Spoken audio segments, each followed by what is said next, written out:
In today's economy, more people than ever are looking to buy and sell businesses. But how do you do it? Welcome to the Deal Board, presented by Transworld Business Advisors. Straight talk about real deals and real people. Listen to stories, interviews, and expert advice to help your business sale, merger, or acquisition process. Now, here are your business exit experts, Andy and Jessica. Welcome back, everybody, and thanks for listening to the Deal Board again. Today, we have a great episode. We're going to talk about industries that are still doing well through the pandemic. So some of you may have seen our live webinar episodes that we talked about how COVID affected valuations and how is this industry, our industry of selling businesses, going to be affected moving forward. But today, we want to bring some positive news and talk about, what is still selling and then highlight 3 industries that are not just selling, but are doing really well and probably even more profitable than they were before March. Yeah, and it's probably it's not too surprising what's doing well out there in the world. I mean, you're thinking about it, most people are spending a lot of time at home. A lot of people are worried about whether or not a business or your home is clean. So we're going to talk about 3 industries, and not surprisingly, those industries are still being highly sought after, right? Right. So yes, are restaurants selling? Yes, they still sell. We sell a lot of restaurants, but they're not selling at the velocity, and they're certainly not selling at the valuation they used to. So they're not doing as well. Now, people are being very opportunistic in buying them, but we're seeing a lot of strength in the industries we're talking about. And of course, construction is still a big industry, and that makes sense because people are sitting at home and housing. You see housing still spiking, but we're ready to talk about these 3 industries because specifically they are doing well, and they are. So the first one we're going to talk about is the pool service industry. And this ties right into your staycation thing, right? So a lot of people are staying at home. They're making home improvements. I mean, all you have to do is walk into a Home Depot and it's the most crowded store possible, even above the grocery stores right now. But a lot of people are either adding pools or spending more time in their pools, which require servicing. I mean, we're in a market where we don't actually have a lot of pools in Colorado. We have a pretty dry climate. It's hard to keep the water in there. So, but we're selling a pool company right now, and they're having their best year ever. And they've been around for a long time. So they're going to be our listing of the week this week. But so pool service companies are doing really well. What's the second industry we're going to talk about, Andy? Oh, well, the second industry is janitorial. Janitorial is a booming business right now. Obviously, businesses, schools, airports, you could think about it. They're trying to make the public feel at ease to go out and continue these businesses. And you're seeing some of the businesses like restaurants having to charge surcharges because there's extra cleaning costs in these businesses.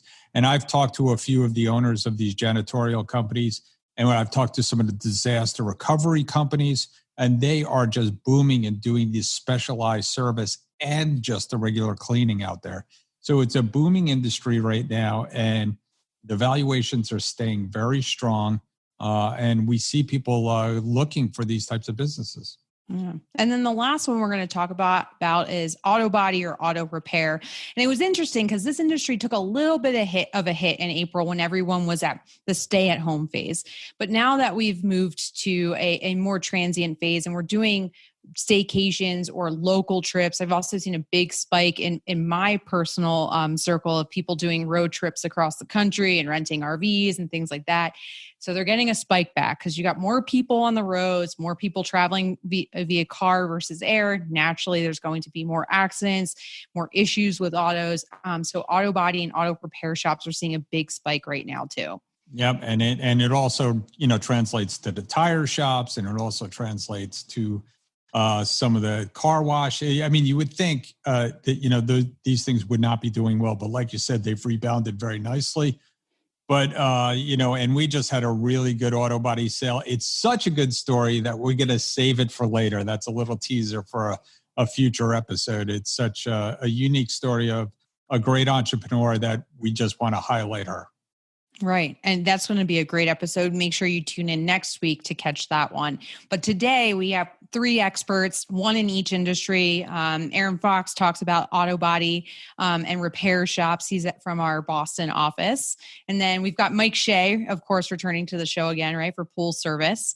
And then last but not least, John Woodhull out of our office in Denver that has experience in cleaning and janitorial that are going to join us and give us their insights as industry experts into these 3.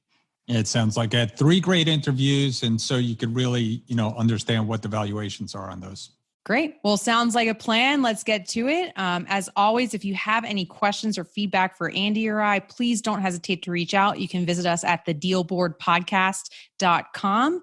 And if you have anything you want us to cover in future episodes, COVID related or not, deal related or not, please reach out and we can get you on the show or we can talk to you one-on-one too. Let's do it.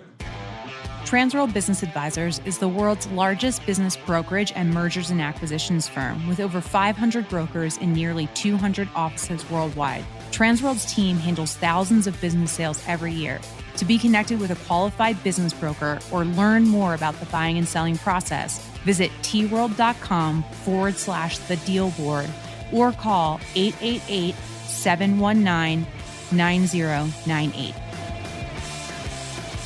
Hey, welcome back, everybody. And today we are talking about the pool industry. And while it might sound like the pool industry is based here in the South or certainly California and the Southwest United States, it is a worldwide business, I happen to know, because we sell pool businesses from around the world. Now, it is a seasonal business where winter sets in. But again, these business owners usually do something else in those times. But here in South Florida and Florida itself, it is a year-round business. And I have on the phone with me our returning guest, Michael Shea from Transworld Business Advisors of Central Florida, who has sold many pool routes. Again, he is a route expert. We've talked to him in the landscaping business as well. Michael, welcome to the show again. And, let's talk pools. Yeah. Thanks for having me back. So the pool industry is really, really popular, as you said, California, the Southwest, Texas, Arizona, and Florida. And much similar in a lot of regards to what we see in landscaping. And as you know, I had a landscaping company. If I'd known what I know now, if I'd known back then, what the dynamics of lawn care versus pool care, I would have probably rolled up a bunch of pool companies instead of lawn care. Right. The profit margins and the CapEx is just so dramatically different, but it's a great business and very scalable. Right. And it doesn't take a lot of equipment, as you said. I see my pool guy come in and he's got like a little trailer, or sometimes they work out of their truck and they have like a little thing to carry the chemicals and some nets and some vacuums, things like that. So it's still a very mom and pop business, as we've talked about with some other industries before. It is hard to scale up a huge pool company. So while there are some rather large ones out there, it is a mom and pop business because you want that personal service, right? Yeah, I mean, I've got a couple prior customers who have done some roll-ups. 2 customers here in town, and both have about 14 to 15 people on the street. So they're doing, north of $1 million and change. But it's not uncommon for me to see a 4 or 5 truck pool route or pool service company, and they may or may not have a store. So philosophically, what you'll sometimes see is, there's the guy in the truck, right? So the guy in the truck, he's rolling around a Datsun. He's got his pole. He's probably got his hammerhead, which is that funny thing on the trailer you were referencing. That costs about $1,500. He easily could do 15 to 18 stops a day before 4 o'clock, and he's off surfing and on the beach drinking a 6-pack, and he's probably making 40% profit.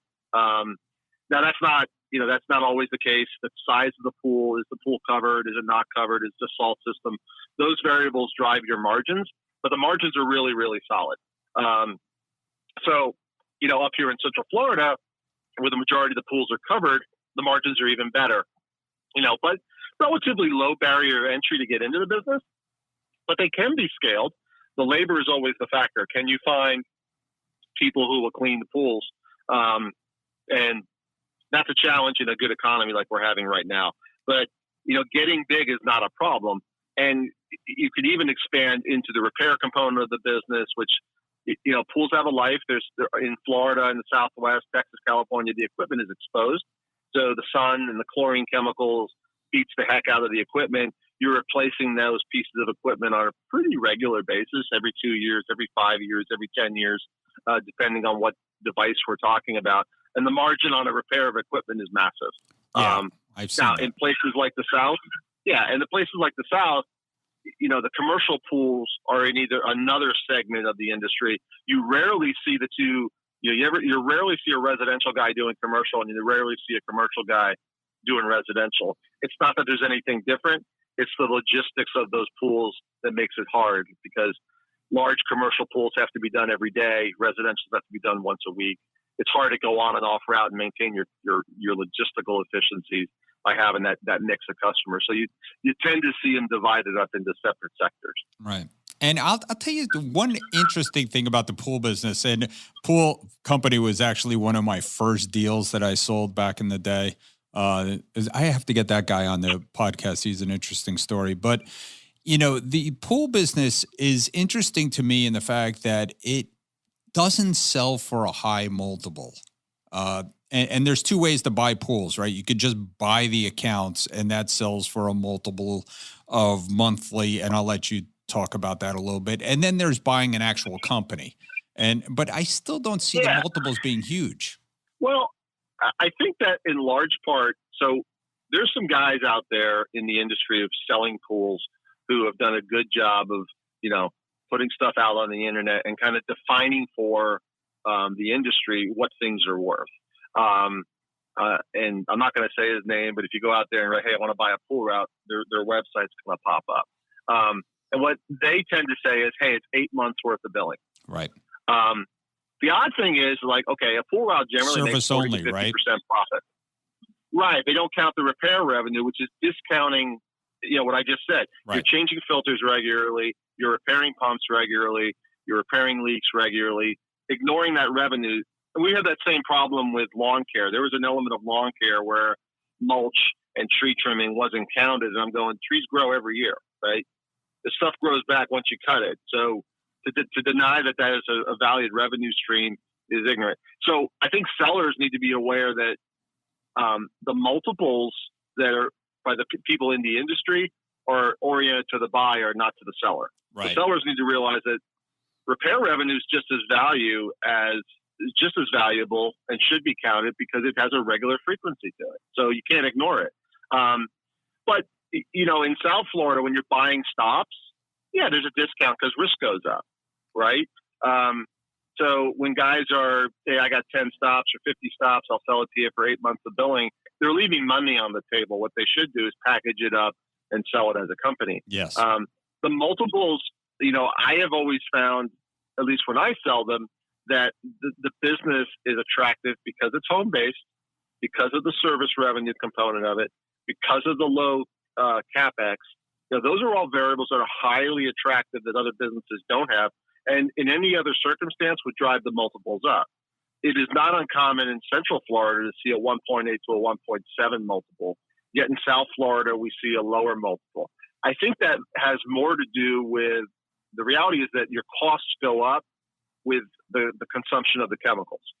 So you guys have a hotter year. Your right. year of heat extends into November. Our year of heat kind of stops in October. So a month, that decrease in temperature decreases chlorine consumption. There's a direct correlation to your margins. So our margins are better here. We tend to see a 1.8 to a 2 multiple on businesses here. And that's always scaled up. The bigger it gets, the higher the multiple. Yeah, and we see that around the country. I mean, listen, there's always where they actually close their pools, right? There's a season where they close their pools and open their pools. There's that component as well. I'm going to close I'm going to winterize your pool. I'm going to open your pool, and then we're going to get it started. So there's opportunities for that too. Yeah, my brother's place in Jersey. He freehold end of August, end of Memorial Day. He it's a whole exercise, and he doesn't want to do it. He's older than me. Calls the guy out, and there's an $800 charge to shut the pool down, and then there's an $800 charge to start the pool up, and they make their money differently. I mean, I think those guys probably go south and hang out during the wintertime, or they may plow, or right? plow. But it's the same, but same deal. Their season's shorter. Yeah. So, but they also may do indoor pools. They may be servicing the hotels. Yeah. Things like that. So yeah. Or fountains, or all. There's a lot of different things, and a lot of kind of offshoots from this business. There's a pond. We've sold a couple of pond companies that take care of ponds and take care of waterways here in South Florida. So there's a lot of different things that come off this business, and it's a great business. Again, very mom and pop. You don't see any huge corporations like in the landscaping business jump into the pool business. There's some big ones, but again, there's not anybody like national huge, because I think it is seasonal, and I think it is area specific. So it hasn't been picked over yet, and it's a good business to buy. So I think it's a great industry with the repairs, like you said. When I tell people, I was at a Dunkin' Donuts the other morning getting a cup of coffee, and I saw a young kid who graduated from high school, and he was going to trade school, and he's kind of in that lost moment. And his mom was with him, and I said, you'd be surprised what businesses make money. And his mom was a teacher. So his mom's working in a public school, teaching grammar school, makes $45,000 a year. And I just said, for example, that pool, with a pool guy pulling through the drive-through. I said, that guy there, and I'd sold that guy that business. I said, that guy there is making north of 50. And it was well north of 50, by the way. Right. Because I'm in Lake Nona, a little bit higher end part of the city. I said, trust me. She's like, you're kidding me. I go, no, I'm not kidding you. And she's sitting there scratching her head going, do I pay for tuition for a guy to go make a $15 an hour job, or I put him in a truck with a pole, right? Buy some chlorine, and we're off to the races? Because friends, family, that's how you grow your business. And you could be out there cleaning pools and make a bunch of money and make 50, 60 grand a year. Yeah. And be done by 3. Yeah. So. Yep. It's a good business. It's a good industry. So if somebody wanted to get involved in the industry, buy a business here in Florida, what's the best way to get in touch with you? 321-287-0349, or visit me at my website, yourfloridabusinessbroker.com. And I think if you hit me up on any social media platform, even TikTok, I am there. It is true. You are out there. Michael, thanks so much for coming on today and lending your knowledge. We really appreciate it. Thanks, Andy. Have a good one. Hey, Andy, do you know what time it is? It's time for our deal of the week. Deal of the week. Sold. Hey everybody, we're back, and it is Deal of the Week, and we are here with a returning guest, Michael Shea, who has been continuing to sell businesses even through this COVID crisis. And Michael, we got a good one today. Was it a 50-year-old deal? Yeah, a 50-year-old sign manufacturer here in Orlando. Yep. Great. Tell us about it. So this is a little different, not traditional advertising signs. This company made stamps, like notary stamps, office signs, had some government contracts with people like Lockheed, some of the defense contractors here in Orlando, and then a lot of stuff with the hospitals. So we went under contract for the first time right when COVID happened. And in that deal, we were through due diligence, literally days from closing, and the buyer got the heebie-jeebies and pulled. So the seller got a nice fat deposit as a default. He wasn't happy about not having to start over the process, but was compensated in some regards. And then a week later, went under contract again. This time with a buyer out of Dubai. I did this with Dave DeCamillo out of our Tampa office. A little complicated because it was an L1 visa, and with all of the misinformation or bad information or confusion with regard to COVID, we had a lot of battles to fight with landlords, educating landlords up, educating landlord attorneys up. We even had to bring in, we actually brought in some of the YouTube videos that you and Lisa Kahn had done on immigration to kind of get the deal over the line. So we closed it last month. It was listed. It was a smaller deal, listed at $145,000 and sold it for $130,000. And it was a stock deal too. The add to the complication. Yeah, and that you'll see that a lot of times with L1 visas. And listen, there was a lot of moving parts, even for a small deal. And again, talking about which we talked about another deal that we were recently doing, the power of the Trans World Network to find the right buyer for these deals. Yeah, we weren't even. Dave had the buyer. I had the seller. Dave doesn't do as many visas as I do. The buyer had a really bad visa attorney who almost botched it. Fortunately, there was a conference call, a Zoom call, where I was able to jump into the call and use the video Elisa had done with regard to immigration and, to kind of overcome what some of the perceptions were. So that documented information was super helpful to get that deal over the line. Seller was super happy. Stock deal, immigration deal, pandemic, one deal cratering, moving into another. It was a long, arduous deal, but Dave and I stuck through it. Yeah, that just goes to show you the power of the Trans World Network. And wow, do you need an expert these days to be on your side when selling businesses? More now than ever. So, Michael, what's the best way to get in touch with you if someone wanted to talk to you more? Best way is on my cell phone. It's surgically attached, 321-287-0349, or email me at mike@tworld.com. And he's not kidding. All right. Thanks, Mike. Appreciate it. Thank you. Welcome back, everybody. And today, as you know, we're talking about industries that are still doing well in the current economy, facing a global pandemic and just changes to local and global economies overall. And I have an expert with me from the janitorial and commercial cleaning services that's going to help us dive into that industry. So I'd like to welcome John Woodhull to the show. John, welcome back. Thanks, Jess. Glad to be here. So, John, you're also a business broker with our Trans World Rocky Mountain office, but why don't you go back a step or two and just tell us about your background, a little bit about you. Sure. So back in 2005, I purchased a janitorial business. It was a smaller one, probably doing $500,000 a year or something like that. Had about 20 employees, and over 12 years, I grew it. I thought I would grow it way more than I did, but what you have on a spreadsheet doesn't usually work out. I thought. So, I grew it for every year for the 12 years I had it, and we got up to, like 100 employees or so, and approximately $3 million in revenue, and ended up actually selling it with you guys. And it was a great experience.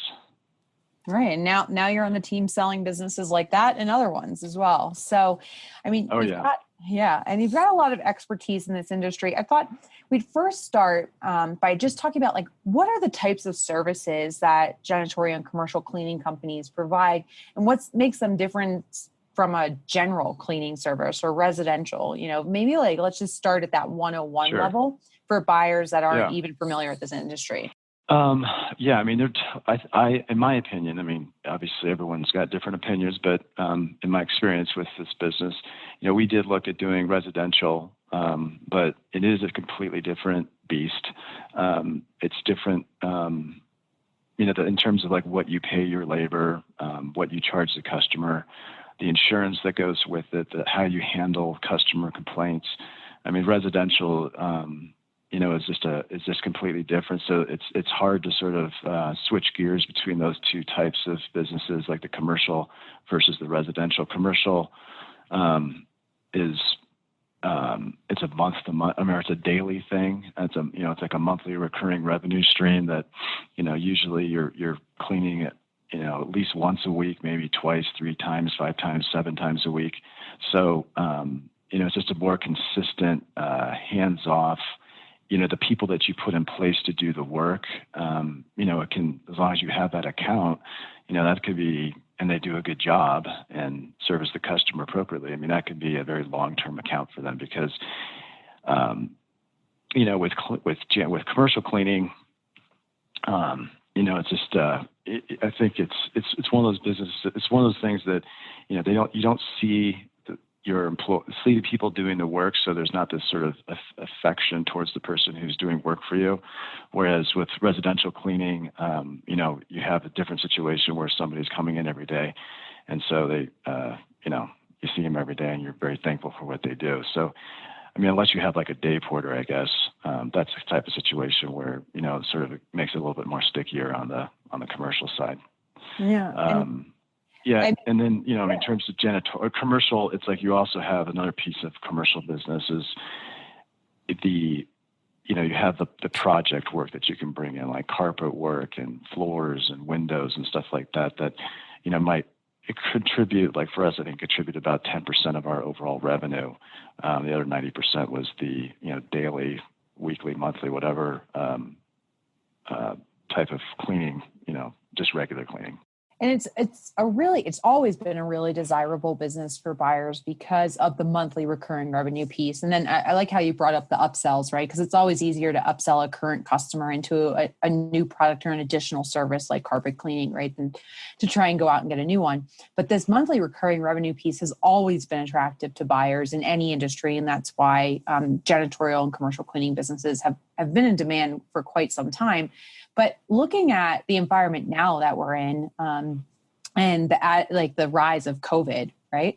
What opportunities or what trends are you seeing in this industry? And we know it's on the show industries that are still doing well. So obviously it's doing well. So what are the positive upsides that these companies are seeing? Yeah, I mean, actually the supplemental piece is a nice segue into, what is happening within the commercial cleaning industry. At the end of the day, every business, what are they about? Their number one job is to position the business to bring value to the customer, right? Because that's what's going to make the customer want to continue to do business with you. So, things got turned upside down here, I think, with, obviously COVID, and everyone has to recalibrate and figure out how we do business. We need to change that and make sure that we're still bringing value to our customers before, they start, trying to figure it out on themselves and realize they don't need you. So I think, the good companies in this industry right now, that's what they're doing is, they're figuring out the, sort of the knowledge piece of this, what are those CDC regulations and how does that translate into, how we service, our customers and getting in front of the customers, to make sure that, where they're overworked or maybe overworked with their staff, how you can come in and help supplement that to help them meet those guidelines. And so that's and the other thing too, I think, it's not everything is perfect, but overall, obviously this is a necessary, especially in a situation like we have with COVID. I mean, it's very important to obviously have the cleaning services. But there's a lot of companies. I mean, let's put it this way: I'm thinking 80 to 90% of the janitorial industry are kind of mom and pop type businesses, and not all of those, I think, are able to sort of measure up. Being able to get out there and meet the demands of what's being presented here. And so, I feel like that next layer, that middle-sized business, say 50 to 500 employees, is like a really good-sized business that can kill it during this time, essentially. Yeah, because it does take, a certain amount of manpower just to even understand the CDC regulations, right? And then be able to provide that additional, sometimes it's additional products that they're looking at and customer requests. So, and it does, John, you and I have talked about this. It presents a really good opportunity for buyers because of this mom and pop nature of the industry to do a roll up or a merger of multiple different small firms to that mid-sized firm. Yeah, no, definitely. I think you can always go and acquire a business if you're a strategic, and it's a great way to grow your business through acquisition. It's obvious. I think what you need to look at is what does your business do in terms of what types of services they provide. Are you a heavily project-based type business? Are you a clean offices? Do you clean schools? What sort of industries are you servicing? There's all these things you have to sort of take into consideration. There's like the daytime stuff that you could do, like at apartments and HOAs and day porter type work. But so how do you bring that together to make a cohesive business that's not going to sort of take you in a direction that alters sort of your operating model? And obviously going into residential is like that example of where that would happen. So yeah, acquisition is a great way, but I think there's like, with this COVID thing, there's a lot of potential for organic growth. Just, I think there's more money being spent from customers on, cleaning because of these regulations. And then there's also opportunity, for new business because some people can't measure up. Yeah. And then the other thing too, I would throw out is on the larger end, what I'm hearing is that, like large, big downtown buildings, they have cut way back. And so, usually those are, big kind of union buildings. And, with, the people not showing up to do work or not working as much in office buildings as high-rise office buildings anymore, the larger companies are having a little bit of a struggle, and there's been some layoffs at that end, whereas sort of that middle 5 to 500, type business, they're able to actually have a little bit better situation on the labor side of it too, because they can access those people. That makes a lot of sense. I didn't think about that, but there are certain segments of the industry that if there's no one in the office buildings, right, then they don't need the daily cleanings or the 3 times a week cleanings. So I hadn't thought about that. But like you said, there's other segments of the industry that are growing fast and where commercial cleaning it's now a necessity. It's not a nice to have. It's not, it's not something you can figure out on your own as a business owner with your staff. If you want to be compliant with regulations and make your customers feel comfortable. So let's dive in a little bit into the listeners who are thinking about, I think this is an industry right for me. I want to look into purchasing a business in this industry. And we'll get into multiples in a little bit. But John, in your professional opinion, what are some key things or attributes in a business a buyer should look for in this industry? Or what are some key questions they should ask? I would say, one of the things I'd want to know is you want to know what types of industries they're servicing. I think one of the things is how have you handled COVID? Like what has been your plan and how have you communicated that plan to your customers and how have your customers responded to that plan? That's going to tell me, that they're, on solid footing. The other piece is just like, I think, what industries are they in?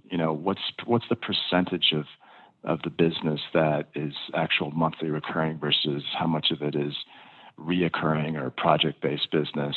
How is that project-based business, come about? These are all the things like how do you get your revenue? And then, understanding, what's the cost of your labor? Where are you at with cost of labor?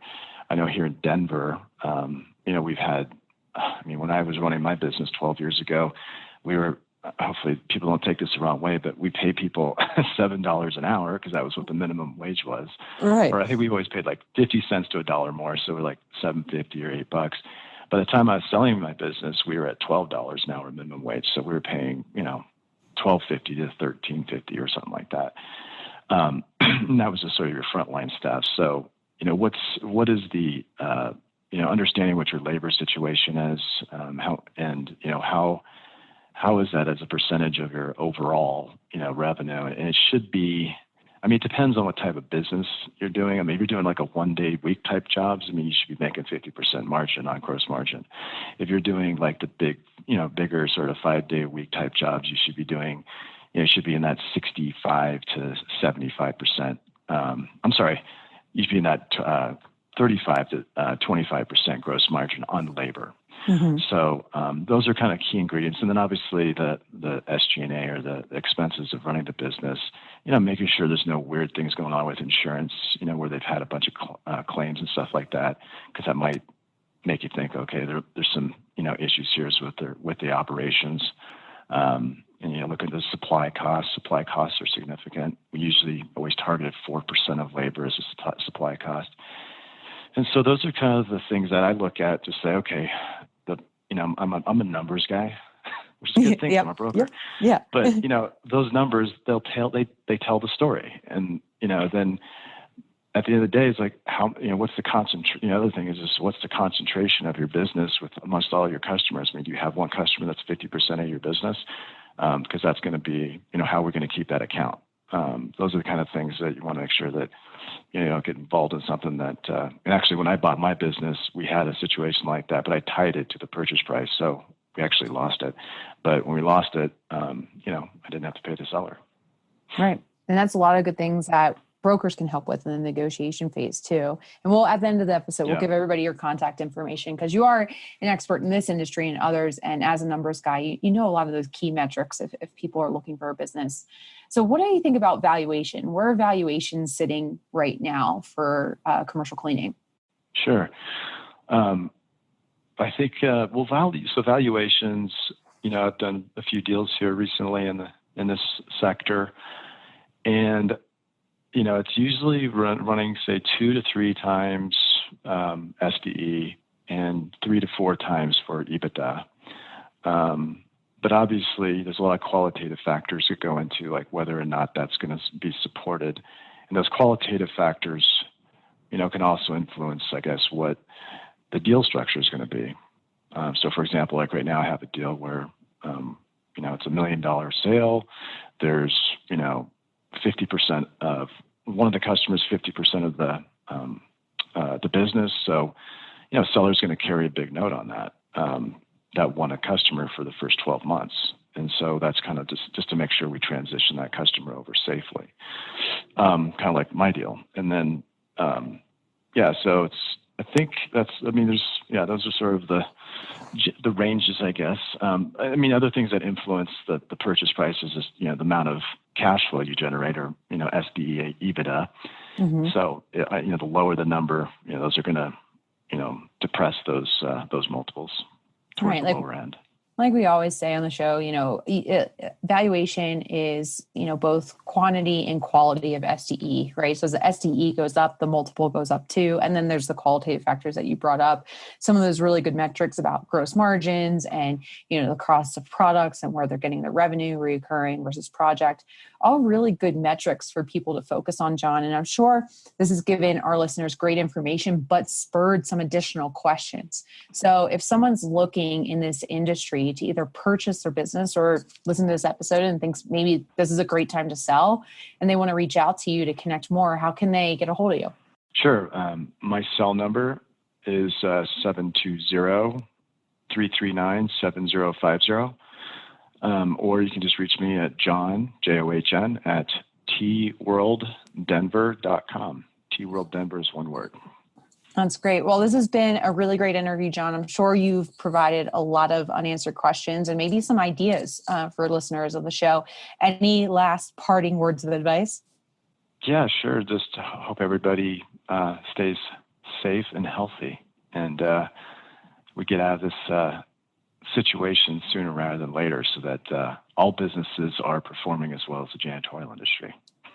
Yeah, it's very, very true. The same. All right. Thanks, John, again for joining us on the show, and we look forward to having you back soon. All right. Thanks, Jess. Hey, Jessica, you know what time it is? Money time? Almost. It's time for Listing of the Week. Hey, welcome back, everybody. And it is Listing of the Week. And we have Chip Redmond from Transworld Business Advisors of Central Florida. Welcome, Chip. How you doing? I'm doing great, Andy. Thanks for having me on. Good. And, listen, we always talk about like big deals out there in the world. But, we want to remind people, especially with the unemployment, creeping up, that there are some really good small businesses that you could have an excellent career with. So tell me about yours. This is a barbershop, right? Yeah, I've got a 7-chair barbershop in Osceola County. It's kind of near the theme parks.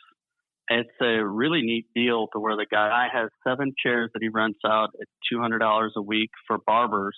And he actually has 2 chairs in a back area that's set up for tattooing. Wow. And the owner wants to retire, right?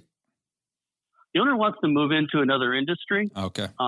He doesn't want to cut hair anymore. He'd like to move into flipping houses is his next dream.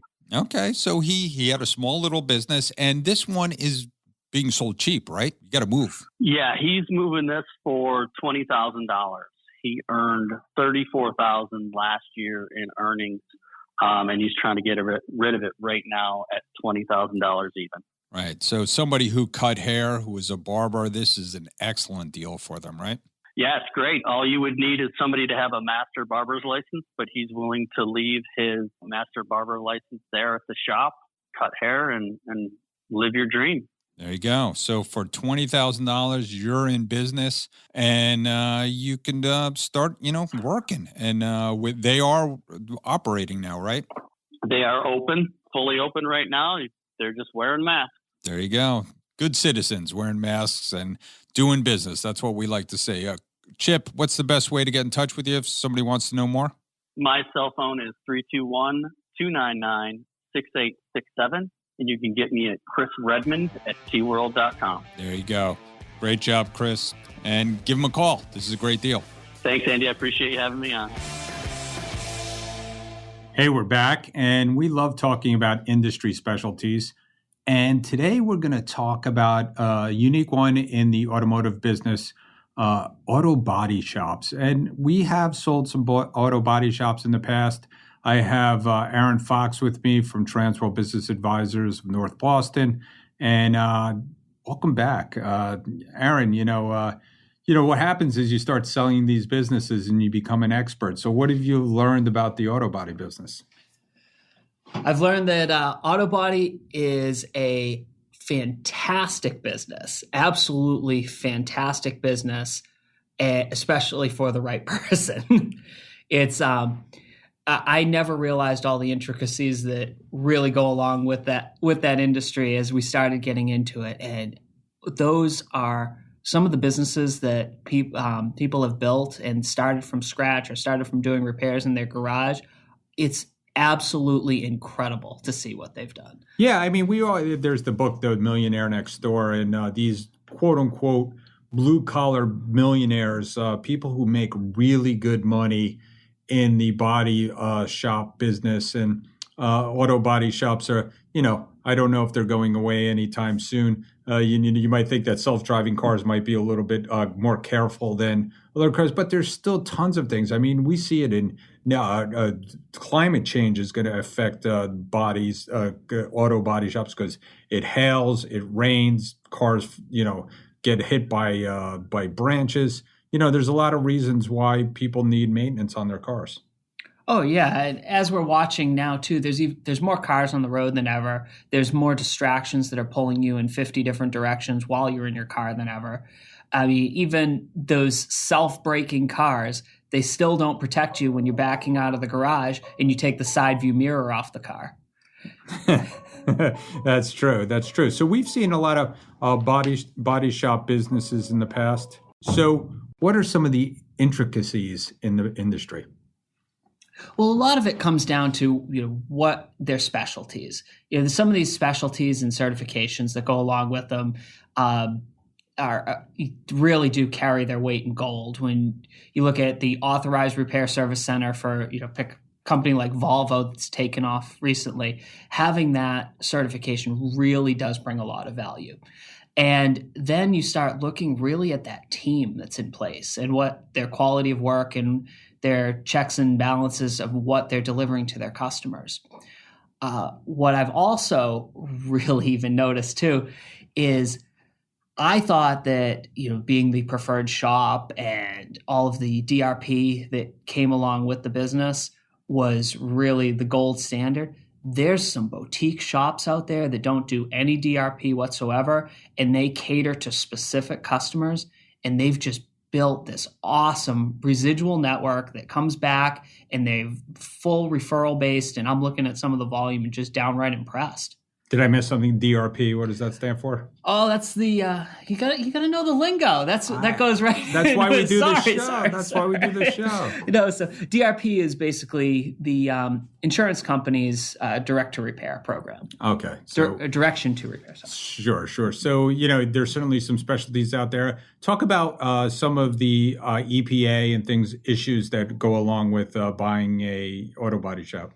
Well, you always have to remember that paint is hazmat, and that's can be a gift and a curse depending on where you're located. I know up here in Boston, we've got some towns that flat out will not issue another permit for another auto body shop. So great protected markets. We've got some other towns that are just miserable to work with on transfers, but you get to know that and you get to know the right people. And then you can figure out what's going to go on there. But those EPA regulations, I mean, painting's become a lot cleaner. There's a lot more systems in place. The ventilation that's going into these systems, really, the community should not be afraid of a good auto body shop. Right, and we've seen that a lot of these modern body shops have better equipment and better spray booths and better EPA and EPA compliance and certainly OSHA compliance for their employees. So that's all good. But these things make money, right? At the end of the day, they make a lot of money. It's, like any industry, you've got challenges with employees, and the hands that touch the car are really the quality of the work that you get. But when you're managing that team, and as an owner, you're making sure that you're not the one really doing the repairs and you're focusing on that team, the returns are fantastic. Right. So they usually have great books and records. I guess there can be some cash in the business, but if they're doing insurance work, they're doing township work for police and fire and maintenance vehicles for towns. We've seen those kind of businesses. It's a cash business. It's not a cash business. It's a check and charge business. So you got good books and records, and once you acquire that skill, I don't think that this is a business that's going to be put on the internet anytime soon. No, definitely not. And Andy, you actually made a great point there when you referenced the towns and municipalities. What a lot of shops may or may not realize in their areas too, that if you have a shop, might be a quick tip for you to pick up some decent volume. If you're in some of these economic redevelopment zones, there are some directives that they have to repair those vehicles locally with the shop. So check with those municipalities to see if you can get some of that work directed to your shop, because those can be some big paychecks. Cruisers do not live a babied life, right? And neither do the plow trucks in town. Right. And, down south, again, we have things like hurricanes and all kinds of things that throw coconuts around and dent cars and hailstorms and so there's just as the commercial says, there's general mayhem out there that keep auto body shops in business. Aaron, if somebody wanted to talk to you about selling their auto body shop, what's the best number to get in touch with you? Sure, give me a call, shoot me a text at 781-773-8922. Great, thanks for coming on today. I really appreciate it. Thanks, Andy. Thanks for tuning into the show today. If you like the podcast, share it with your friends on social media. And don't forget to subscribe and leave us a review on your favorite podcasting app. If you have questions, would like to appear, or have suggestions for topics for the show, get in contact with us through our website, thedealboardpodcast.com.